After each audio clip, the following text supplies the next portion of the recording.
Habit 6, synergize, in a sense, is the fruit of the spirit of win-win. Habit 4, the spirit of seeking first to understand, then to be understood.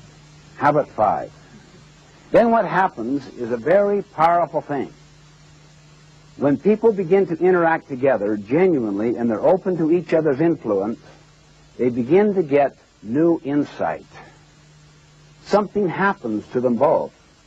It creates the possibility of third alternatives, not the either-or approach, not win-lose, lose-win, not compromise. Compromise is 1 + 1 = 1.5. Positive synergy is 1 + 1 = 3. Negative synergy, 1 + 1 = 1/2. In other words, so much of the effort and energy is spent in the adversarialism, in conflict and defensive and protective communication, that literally it just wastes the energy of the enterprise, of the marriage, of the family. Anyone who has experienced sustained conflict and contention, they know that very little productivity can come out. So just remember those definitions. Synergy is where the whole is greater than the sum of the parts. Synergy means you can literally produce something that neither of you could have produced before, and even adding what each can produce separately, 1 + 1 = 2, is not synergy. Negative synergy, where there is internal contention and adversarialism, produces less than even what one person can usually produce on their own, because so much of the energy is wasted going in the wrong direction and is counterproductive. Now, the traditional paradigm is one of compromise. That's literally where most people think we end up realistically, and it often is the case if you're in low-trust culture. But compromise isn't necessary if people will pay the price with habits 4, 5, and 6. The key, habit 6, synergize. In fact, you could almost say the fundamental principle of 6 is to always value differences. It's not something you just accept that there are differences. It's not something that you tolerate. It's not something that is legislated through diversity programs. It is something that you celebrate. I mean, genuinely, the strength lies in differences, not in similarities.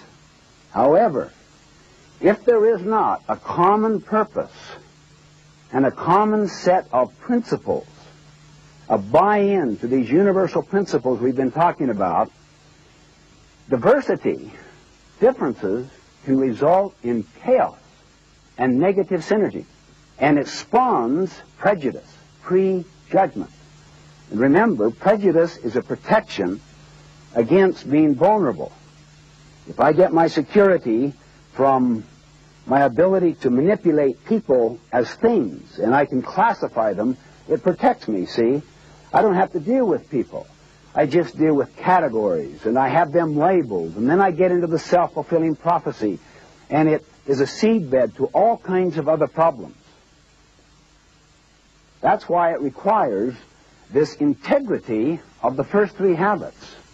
It requires the development of a common purpose, a common sense of meaning, a common sense of mission. What is it we're about? The moment you can achieve that, then run with differences in perceptions, in gifts, in talents. The more you have difference, the better. The capability of inventing new approaches, third alternatives, is increased exponentially because of differences. Strength literally lies in difference. These aren't just nice words to value differences. These are moral imperatives for those that really want to solve problems in entirely new ways. Go for synergy. So the moment someone disagrees with you, what do you say to them? Good. You see it differently. That's why I so value my wife's input, because I'll say, well, how do you see it? And she'll see it totally differently. But honestly, if you can learn to value differences and teach your children, the moment there's a difference, run with it. It's an advantage, not a disadvantage.